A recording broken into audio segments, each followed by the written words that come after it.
নমস্কার, কেমন আছেন সবাই? আজকে আবার একটা নতুন রেসিপি নিয়ে চলে এসেছি। আজকে আমি রাঁধছি চিকেনে যে ছাল হয় সেই ছাল ভাজা। এই দেখো, আদা বাটা, রসুন বাটা, হলুদ, এখন দিচ্ছি লঙ্কা, জিরে গুঁড়ো। এরপর আমি শেষে দেবো পোস্ত বাটা। দেখো ছাল ভাজাটা কেমন আমি মাখিয়ে রেখে দিয়েছি। এইবার আমি দিয়ে দিচ্ছি এই যে মুরগি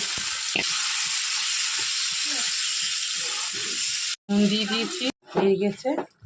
এইবার আমি এটাতে অ্যাড করব পোস্ত।